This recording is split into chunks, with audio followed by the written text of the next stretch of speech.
Yo, check. Welcome back. Yo, welcome back sa #1 male podcast sa buong Southeast Asia, sa buong mundo. Malapit na. Ang Anti-Supot Social Club. Let's get it! Kagi, totoo yung mabilis lang. Totoo yung sinabi sa comment, pre, putang ina, wag mo nilalaro yung mic, pre, tas ginaganon mo. Bakit daw? Pinapanood ko editing, ang sakit sa tenga, pre. Ganun ba? May tunog ba? Ginaganon mo eh, parang pinipidget mo eh. Ginaganon ko eh. Oh, gagawag. Sakit pala. Sorry. Okay, proceed, go. Pwede nyo kaming bisitahin sa Instagram, no? antisuppotsocialclub.com. Ay, yung bago website natin, pre. Nakalimutan. Hindi, wag nga muna natin sabihin, pre. Kasi hindi pa siya up eh. Mamaya mas-snipe na naman eh. Yung antisuppotsocialclub.com, putang ina, ninakaw sa atin yun. May umisnipe na matalinong IT. So, wag kayo dun. May bagong website, pero baka next episode. Tang ina. Anong ginawa niya, inisnipe niya, inunahan niya. Yeah. Tapos ngayon, ang gusto niya mangyari siguro is... Bibili natin sa kanya.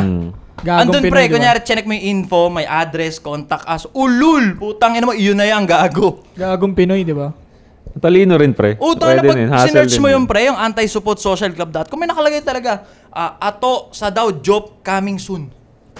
So, nanonood yun dito. Putang ina mo, magaling kang gago ka. Putang ina, no? Ginamitan tayo ng discard. Pero ano eh, business to business eh. Eto malupit, pre. Binili niya na yun. 15 mil din yun. Yung domain na yun, 15 mil din. Ginamitan mo kami, pre, ha? Ayun na yan. Bala ka dyan. Sayang 15K. Sino bibili niyan? May support na word. Anti-support social ka. Walang bibili niyan, gago. Na friendly fire tayo. Pin-friendly fire mo kami, pare. Nandito ka nanonood. Kami ginamitan mo. Bilib din ako. Tinisting niya lang din. Sumugal siya. Tumaya siya sa pula, 15K. Okay din, bro. Mali! Okay din, pre. Tang ina, kasi nung bibili sa'yo niyan, anti-support. Tang ina, bahala ka dyan. Gagi, pinunod ko yung last episode, yung about nga sa bading ka ba, pagpapatol ka sa bading. Tawa ako doon. Ang dami pala nating trap question sa isa't isa doon. No, nag-uulo na lang. Sabi niya, tangin ito mga Gago to, sabi niya. Nagtatrayduran. Nagbabalikan nga kayo doon eh. Nagtatrayduran. Sabi niya, kapag ikaw, explain mo naman sa kanila, paano mo nalagpasan yung pamamaklat ang inan to. Tawa ko ng tao eh.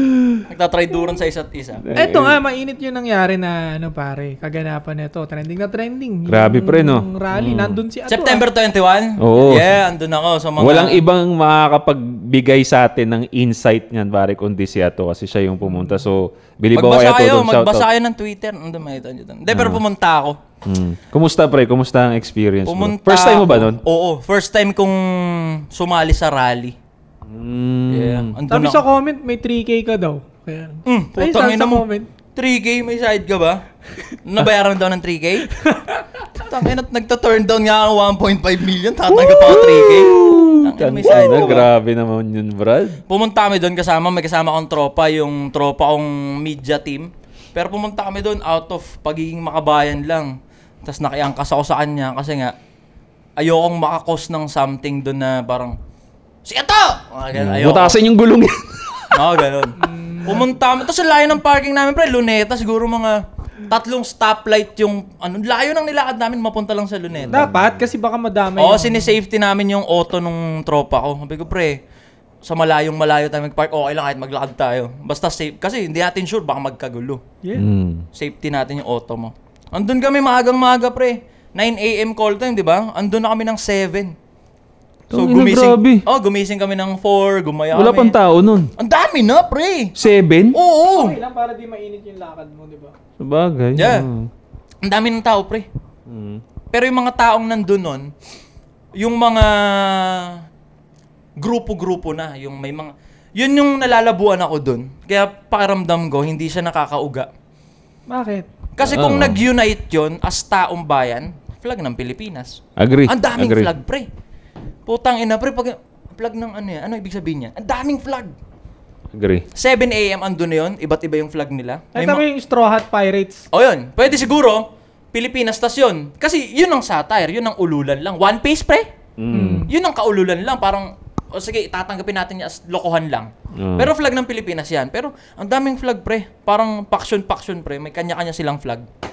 Ayun. 7 a.m. andun na sila. Tapos kami, naglakad lang muna kami. Tapos yung mga tropang, dami pre, mga tropang police pre, picture. Yan, picture kami. Mababait kasi naka-ano na sila eh. Parang 7 a.m. naka-posisyon na sila yung mga police. On-deploy na. Tapos yun, na-recognize nila ako. Picture. Diba? Dami mga larawan eh. May pulis doon, pre. May pulis doon. May mga pulis doon nagsasabi. Sabi nila, boss, to sana manalo tayo. Oh. Grabe, so, gusto rin nila. Kasi so, parang ginagawa lang talaga nila yung trabaho lang, pre. Trabaho lang yun eh. Man, kapag di nila ginawa yung duty nila, pwedeng, may kaparusahan, baka masibak sila. Sila sumunod sa order di ba? Oo. Paano kakainin ng pamilya nila? Yun napili nilang profesyon eh. Oo. Parang nakalak din sila dun eh. May mga pamilya din yan, guys. Tsaka, kagaya natin, nagbayad din ng tax niyan. So, technically, naloko din yung mga yan, Brad. So, pare-pareho tayong biktima rito. Yun nga lang, ang trabaho nila is, syempre, to guard the other side, which is yung government. Kaya, huwag natin personalin. Kumbaga, hanggat maaari, kausapin muna natin sila. Boss, pwedeng lumusot kami dyan. Kasi tao rin naman yan eh. Yeah. Diba? Mabait sila. Mabait yung approach mo sa kanila. Mabait sila. Naghanap ako CR, pre. 7 a.m. Sarado pa yung luneta eh. 7 a.m. Doon ako nakapag-CR. Sa headquarters nila mismo. Talaga? Kasi umikot kami sa Luneta, naghanap kami ng, tangina lang, maihiyan ng aga pa. Nakita ko yung headquarters nila. Boss to! Bossing! Bossing! Good morning! Saan ako pwede sumiar? Dito! Sa headquarters pa ng otoridad. Ayos din eh, no? Diba? Doon, bossing, sana manalo tayo, no? Konting insight sa mga kapulisan, ano? Kasi marami rin na tayong tropang kapulisan. Ikaw, marami ka rin tropang pulis, diba? May kababata rin ako naging pulis, pare. Kawawa sila sa uniforme, pre. Alam nyo ba na may corruption din na nangyayari sa PNP? To, pag ako nawala, para sa bayan to. Okay naman. Para sa mga pulis to. Para sa inyo to, mga pulis na nasa ibaba, alam nyo yan. Ako magsisilbing boses nyo ngayon ng 1 minuto.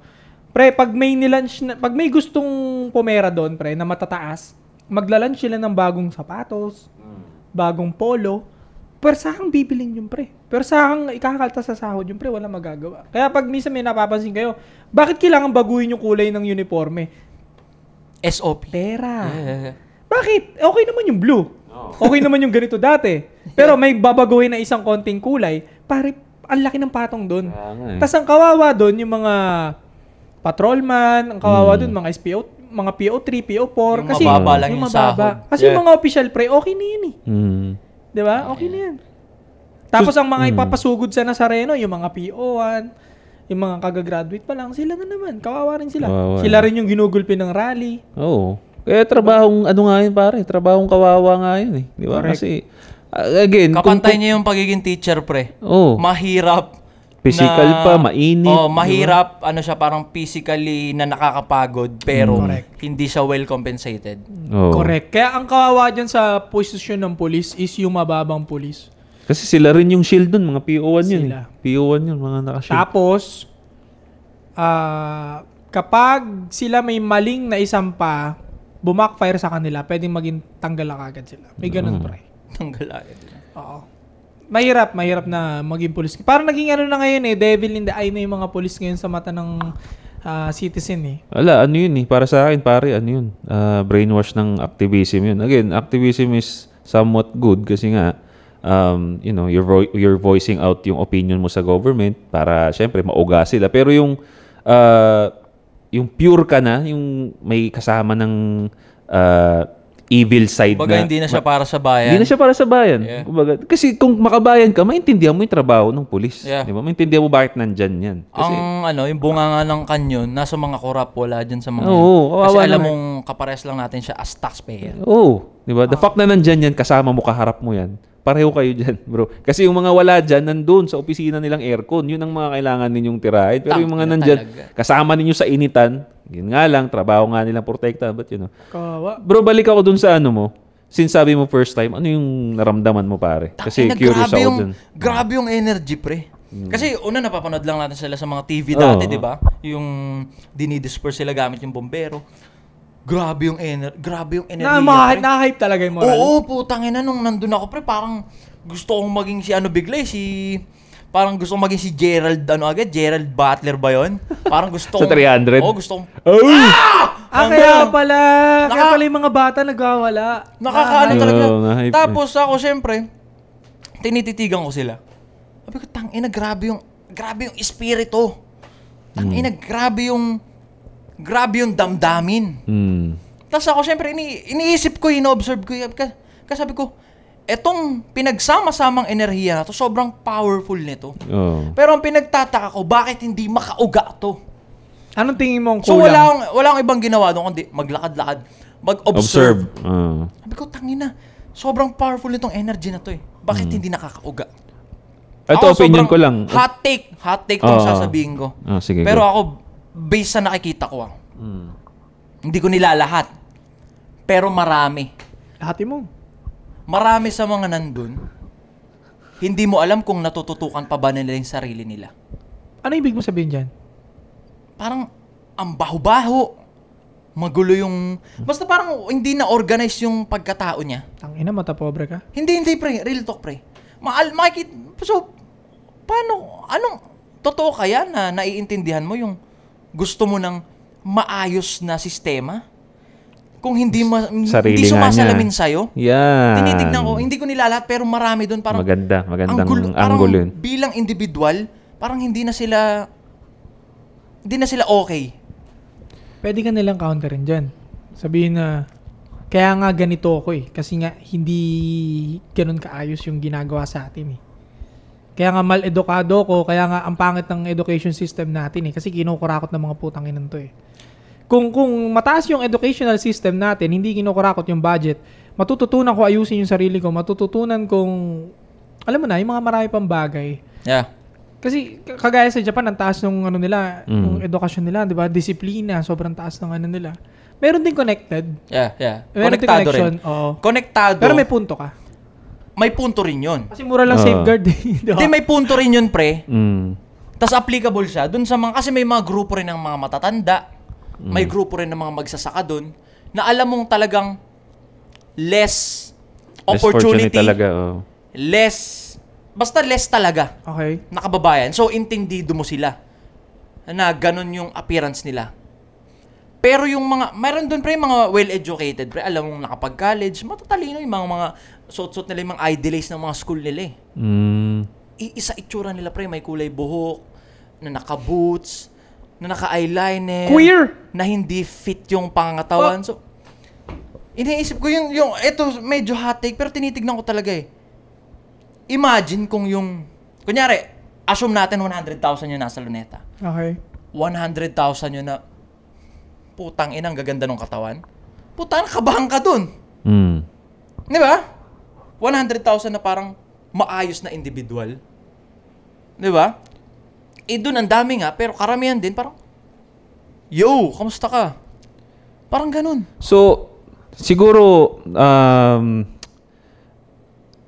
I can also, sa base din sa observation ko lang din, and nanonood lang din naman ako sa TV. No, ito hindi ako nakapunta, so ito ang observation ko sa TV. So, nakita ko nga rin yung sinasabi mo na karamihan nga nang nandun, wala sa ayos yung katawan, itsura.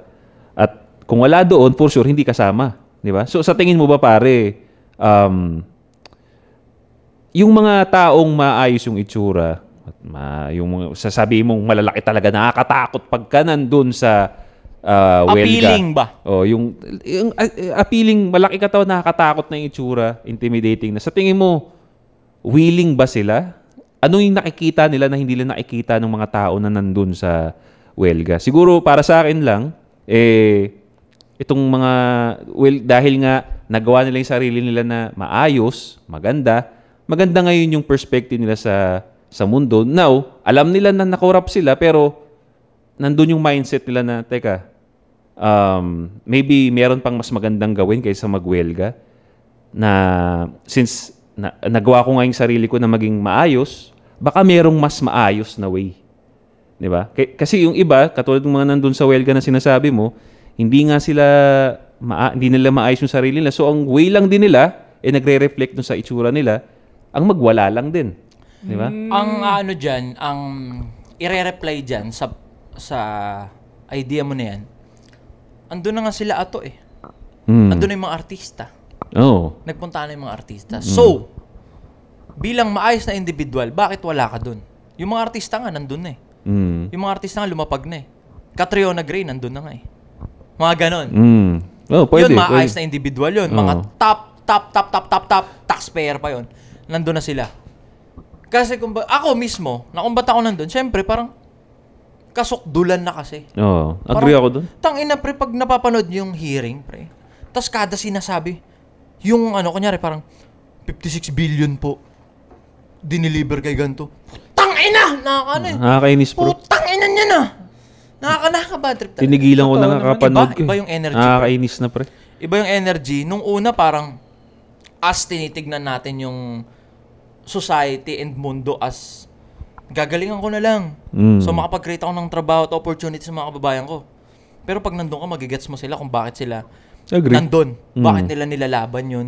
Kasi yun na yung pinaka-best na pwede nilang gawin sa current situation nila. Yeah. Agree. Yun na nga yun, doon na parang mas naintindihan ko sila doon. Nung nandun ako, slintik yung energy. Fuck! Sa totoo nga, bro, nakaka-bad trip. sa totoo, ito yung issue ng government na talagang ako, naugarin talaga ako. Sabi ko, putang ina, sokdulan na. Sokdulan na yung corruption. Kumbaga, talagang kita ko yung 1,000 ko dun sa nilatag nila. Nandun yung pera ko. So, yun, ramdam ko yung part na yun. Hindi na rin siya, kasi parang hindi na rin siya nakakatuwa talaga. Hindi na siya tolerable. Ultimo yung mga lugar na hindi binaba, konting ulan, putang ina, may baha. Sa inyo, sa Bulacan, di ba? 10 years ago, kada ulan, hindi naman ganun kalala yung baha, pare. Oh. Ang Compare ngayon. Etong palaisipan, pre. Putang ina, Baguio. Binabaha na rin. Putang ina, nakita mo, di ba? Kaya ang unang nag-explode, di ba, yung mayor doon? Kasi putang ina yung lugar niya. Wala ba tang maayos na flood control dito? Putang ina, binabaha yung Baguio, pre. Nasa taas Kung na nakita mo ng yung mga bundok. TikTok, pre. Ang gara, ako nilabutan ako, nakita ko yung TikTok, sabi ko, nadadaanan ko to pag nandun ako sa Baguio, pag dun sa mismong city. Tang ina, akala mo may dam na nagpakawala. Saan galing? Kay Wangod? Gago, delikado yun, pre. Oo, landslide yun, pre. Prone pa naman sa, lagi naman nagla-landslide dun eh. Lagi kami nalalaglag na bato dun eh. Matsambahan kotse mo tapos... Dun sa Cannon Road. Hindi na siya pwedeng Ipawalang bahala, no? Yung nangyayari ngayon. Ina kasi yung nung sa DepEd, yung mga DepEd shit. Ina parang napalipas pa ng tao eh. Ito kasi putang ina, danas to. Danas kasi, mahirap, bro. ng middle, ng mayaman, danas nila. Oo. Kasi, ang nakakainis dyan kasi, kaya bad trip na yung Pinoy, yung bansa natin, tropical country, dalawa lang ang season natin, mainit, tag-ulan. Kung ano pa yung dapat na laging unang-unang finifix ng government, which is yung ulan, dahil lagi nga tayong inuulan dito, hindi nila magawa. Kaya taon-taon, itong sa tanda kong to, ang dami ko ng naabutang presidente. Nagtataka ako bakit hanggang ngayon problema pa rin natin yung ulan na dapat nga yan ang unang-unang sinusolba natin because yan ang weather natin eh. Diba? I agree. Diba bro? Weather natin yan dito sa Pilipinas, bakit hindi natin nire-resolve? So nakakainis na siya bro. Kaya naintindihan ko na rin talaga kung bakit yung ibang tao puta hindi na ako mag-aayos, hindi na ako maliligo, putang ina, galit na ako, pupunta na ako dyan, didiretso na ako dyan. Ang sablay lang din. mura lang safeguard Tsaka mabilis lang yun, pre. Tsaka kaya naman. May Kasi nga, doon. nung 21, pumunta kami. Gumayak naman kami. Pero ibig sabihin, pwede ka mag-voice out ng naligo ka. Doon sa side naman ng mga batang nagwala, na mga nahikayat nga, di ba? Yung mga nagsunog, mga ganyan. Siguro ang isang side ko doon, mali yun, for the first place ha. Hindi tama yung ginawa ng mga bata. Mali talaga yun. Hindi ko kinakampihan yun. Pero on the other side, ito na nga yung resulta ng mga kakurakutan ng mga hinayupak na ginawa nyo eh. Kaya tignan nyo yung mga bata natin, mga bobo eh. Walang magiging reckless na bata kung maayos yung sistema. At yung edukasyon na hindi nyo sana kinukurakot. Isang classroom ngayon, 81 daang estudyante sa walang public aircon. Gagi pre, inisplok na mismo nung mga nasa DPWH na lahat ng proyekto substandard. Correct. Sinabi na pre. At paano makikinig yung mga batang nasa public school kung 80 sila sa isang room? Imagine mo kung nasa dulo ka, dinig mo pa ba yung boses ng teacher? Hindi naman naka-megaphone. Wala pang budget for megaphone yun. Buti ko naka-Britney Spears yun. Yung may ganon. Kasi yung tawag namin Bili pa nila yung pre. Bili pa ng teacher yun. Yes. Kasi ayaw niyan sumigaw. Correct. May Britney Spears siya. Si ma'am naka-Britney Spears. Hindi mo na maintindihan. Kala mo yung kala mo driver sa MR. Wala na. Hindi na maintindihan. Hindi mo na mag-gets. Kawawa yung mga teacher, nasisira yung lalamunan, nagkakasakit. Tapos, hindi mo na maririnig yung teacher mo kung nasa dulo ka. So kaya maraming mga ganyan na bata ngayon na pasaway na nakita nyo, nagsunog, nagkalat. O kasi nga kinukurakot ninyo yung pera sa edukasyon, sa DPWH, 'di ba? Pero hindi kasi putang ina rin kasi ng TV, pre. Hindi nilalabas ng TV. Tsaka ng mga iba't ibang media outlet sa social media yung kung ano talagang nangyari. Like for example, bakit naging reckless yung mga bata na yun? Bakit Kasi, ba? wala pang violent na nangyayari. Wala pang violence na nangyayari. Oh. Parang may pulis na nandakma eh. Hindi naman niya binambo, pero nandakma siya eh. So, parang aggression na yun eh. The fact na hinila mo yung damit eh. Pinagtanggol na nila. Putang ina mo! Parang gano'n. Siyempre, yung mga bata na, yung mga kabataan na, uy, ba't may naaltak yan? O, doon na nag-start yun. Pumalag sila. Shumild sila. Kung walang nag-ano nun, pre, wala namang, ako naniniwala ako na hindi pa ganun ka-low IQ ang mga Pinoy. Parang, kanyari, grupo ng kabataan.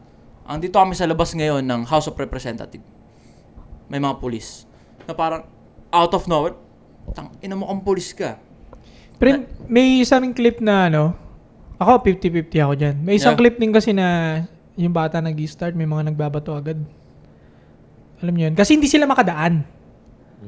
So wala pang ginagawa yung police, hindi lang sila pinapadaan, nakabarikada lang, binabato nila ng kung ano-ano. Pinipillbox pa nga eh. 50-50 rin ako doon, bro, kasi kung sa kung sa mga subdivision or sa mga gang nga sa mga tondo ganyan or what. Meron tayong tinatawag na starter, 'di ba? May loko-lokong bata. Yeah. Siya yung starter, siya yung magbabato talaga kahit wala pa nangyari para mag-start lang yung gulo eh. So nagbi-make sense sa akin na baka merong isang ganun din na magsa-start ng gulo na magbabato ng ganito tapos syempre magagalit yung pulis, habrutin yung nakita niya or kamukha nung nakita niya nagbato. 'Di ba? At pangalawa pa dyan, ako hindi naman sa makapulis, binibigyan ko lang din ng gitna. Hirap pareho naman eh. Kung dinamput ang isang dyan, knowingly na masama yung tingin ng society ngayon sa mga kapulisan, tingin mo maglalakas loob yung pulis na sumugal ng 4 years na kurso niya at in-exam niya na pagkapulis at in-training niya para mang-aresto ng mali. Knowingly na pag napatunayang mali yung dinamput niya, pare, pwede siya masibak. Magkakakaso pa siya. Dun sa live kasi, yung parang, hindi ko na i-drop name kung sino yung nag-live, pero may naka-live, pre. Kumbaga, intense yung emotion ng lahat eh. Ng mga kabataan, ng mga pulis. Kaya parang yung pulis, na parang, nadala. oo. Kasi na parang yung mga bata, syempre, palakad-lakad sa harap mo, habang kayo nakaposte kayong ganyan, parang yung pulis pumitik eh. Ng hablot eh. Kasi sabi maximum tolerance eh. Hindi naman sinabi unlimited, pre. Yun nga eh. Yun na, may sabi na pumitik, max pre. na, no? Yeah, may pumitik. Ang sabi ng general natin, maximum nyo yan. Pero hindi sinabing hindi babawi at babawi yan. Kasi ilang pulis ba nakita nyo binato ng malalaking bato? Tayo na pre, kitang-kita sa live, habang nakaposte yung mga pulis, yung mga bata, syempre, kung ano-ano sinasabi. Yun, baka doon napiko. Nangasar din. Mali din ang pulis yun. Mali ng pulis yun kasi pumitik siya eh. Yun na yun. The fact na may hinablot siya, nakikitang-kita sa live eh. Hindi ko alam kung nag-exist pa yung live, pero yung nag-live nun, andun siya mismo. Hinablot niya yung bata. Syempre, hinablot din ng mga kasama yung bata. Sa sobrang lakas yung pulis, parang nawala siya dun sa posisyon niya. Putangin na mo hinablot mo kami kinarni siya ngayon. Pero kung pulis ka na nakaposte ka lang talaga, hindi ka napikon. Napikon ka eh. Yun ang mali ng pulis doon. Oo, doon na nag-start yun. Nagkaroon na tuloy ng gantiyan. Nagkaroon na ng gantiyan. Pero gusto ko ipaglaban dyan yung dinampot nila na gusto pababayin yung fishball. Wala naman siyang ginagawa. Fishball lang gusto niya pababayin, di ba? Hindi, may isa pang clip. Mali na yung sinisigaw niya. May ibaba yung may something pala siya. Nantitrip lang ata yun eh. Nantitrip lang yun, pre. Ang gusto niya ibaba yung parang yung mga presyo ng mga illegal na. Siyempre babae daw sa lahat. Saltikin siya, pre. So sa tingin mo pa, ito opinion ko lang din to, hot take din to pare. Sa tingin mo kaya hindi masyadong naging effective yung nangyari sa 21? Unang-una, number 1, iba-iba ng lugar kung saan nag-meet up. Totoo. Iba-iba rin yung mga factions na nandun. Kasi parang yan eh. Tsaka mali yung sinisigaw, Sob. Iba-iba. Iba-iba rin ang sinisigaw. Dun sa Luneta, pre, parang may 1 oras at 2 oras na parang walang nakikiride dun sa sinisigaw nila. Kasi nga matatalino na Pinoy. Ngayon yung Luneta, ultimo yung mga aktivista, magkakakilala na sila kasi sila na yung magkakasama. Ngayon, yung mga kagaya ko, na first timer dumalo, hindi nakikiride sa sinisigaw nila. Kasi ang dami na nilang sinisigaw na issue kay ganto, issue kay ganyan. May mga pansarili na silang agenda. Nag-start lang na parang para sa bayan nung ang sinigaw na talaga tungkol dun sa current issue na kailangan i-resolve. Yun. Pero ang dami. Mali. Kaya parang hindi siya effective. Hindi talaga, bro. Ang daming sinisigaw. Hindi talaga. Pangalawa, mali yung sinisigaw nung natakil na yung tungkol dito sa flood control, sa bilyon ng korupsyon. Mali yung sinisigaw. Ikulong daw. Kulong na yang mga kurakot. Puta, ikulong! Delete. Gusto nga niya control alt delete. No, dapat Putangin na, pre. Legit naman eh. Like for example, ako yung tumabo ng bilyones, pre. Putangin, tapos gusto mo makulong ako? Puta, pwede akong bumili ng bago kong buhay sa kung saang Europe na bansa eh. Correct. Firing squad. Para sa akin, firing squad. Ang nilalaban nyo, si Janet Napoles, nakakulong pa rin ngayon. Asan? Patingin. Patingin ng state niya doon. Ako, pro-life kasi ako eh. Hindi ko bahala na ang Panginoon na mag-judge doon sa taong yun, pare. Pero, ako, pare, ako dyan, pro-life ako sa inosente. Pero pag sa guilty na, pare, wala na ang nangyayari kasi, pre, ito inuuga na natin yung sistema eh. As taong bayan, inuuga natin yung sistema para maitama. Kasi ma-reset man yan, pero the whole system is mali. Diba? So, kailangan natin kalampagin yung sistema. Kailangan magkaroon sila ng disiplina. Kahit sinong, Ngayon, hindi nakakatakot yung kulong, pre. Yung mga ulul na yan, hindi matatakot sa kulong yan, pre. Diba yung isa, yung parang isang congressman, pinaghahanap siya, hindi na siya matukoy kung nasa US ba siya, nasa Europe ba siya. Hindi siya matukoy. Kung usapang parusa, death or pagkakakulong ng habang buhay, anong tingin mo mas para sa akin, pre, punishable doon? Death talaga. Firing squad. Papatayin talaga, pre. Kailangan talagang i-control alt delete, pre, para mauga yung nasa sistema. Pro-life, usapang pro-life. Yung pagpatay mo sa kanya, parang binigyan mo pa nga siya ng mercy. Bakit? Kasi quick na wala nang paghihirap eh. Hindi na para sa kanya, bro. Hindi na para sa kanya yung death penalty. Para doon sa mga nanonood. Example na siya. Hindi talaga pwedeng mang-ulol or else. Si 6 feet under ka. Hindi nyo gets yung point ko na mas mahihirapan siya. Mas pinakamahihirapan siya kung for life ng pakukulongin. Pero kaso hindi siya pwedeng makulong, pre. Sisirain yung hindi pa kung doon tatalon mo na sa hindi pwedeng makulong, edi ibang usapan na yun. Pero kung mapaparusahan at makukulong siya, mas maghihirap siya ng habang buhay, pre. Kesa yung quick death, wala na yun eh. Buti sana kung nung wala na siyang paano natin siya mapapahirapan? Wala. Gets ko yun, bro. Buti kung ikukulong siya as kung paano kinukulong yung sa Panama ba yun sa Breaking Bad. Di ba kinulong si Michael Scofield sa Panama? Putang ina, nasa gitna ng kawalan. May cage lang doon, sikat ng araw. Pwedeng makita ng taong bayan na nandun siya sa gitna. Ayan. Pero ganyan, no? Pwede yun. Pero hindi kasi, bro. For sure ako dahil naka-flat screen TV yun dun sa loob. Naka-aircon pa yun, pre. Nag-concert dati. Nag-concert dun. Yung addict, yung drug lord. BBIP yun dun sa loob. Pero kung yung gano'n na, ikukulong siya, nasa cage siya, nabibilad, tapos pwede siyang ma-public viewing. Tang-ina mo ka. Kung gano'n, pwede. Yun. Pro-life ako doon pag gano'n ng kulong, pre. Pero kung yung nakapiit ngayon, asan? Patingin picture! 1 minute. So yun, no? Magandang usapan yun, pare. Actually, next time pag meron pa, pupunta na kami doon kasi na-inspire din kami sa ginawa mo, pre. At doon sa mga taong bahay na napumunta ron. Na-inspire kami sa inyo, pare. Pasensya, hindi kami sa nakapunta. October ulit meron. Punta kami. Punta na tayo, pre. No? Yeah. So, kung gusto niyo ng mga ganitong klaseng topic, bro, at anong masasabi ninyo sa rally na yon? Anong komento ninyo? Tama ba na ng gulo? Justified ba yon? Comment ninyo sa babayan, bro. Interested kami dyan. Nandun ba kayo? Isa ba kayo sa mga sumugo dun sa Sogo? Narinig nyo ba yung mga sigawan doon ng mga nagbebenggahan? Comment niyo yan sa baba. This is Anti-Support Social Club. We'll be right back. Limited sa 30 minutes kasi pero malapit na makabili ng bagong body. Tangina, limited sa 30 minutes kasi. Tangina, nakakabitin! Dahil malapit na. 29.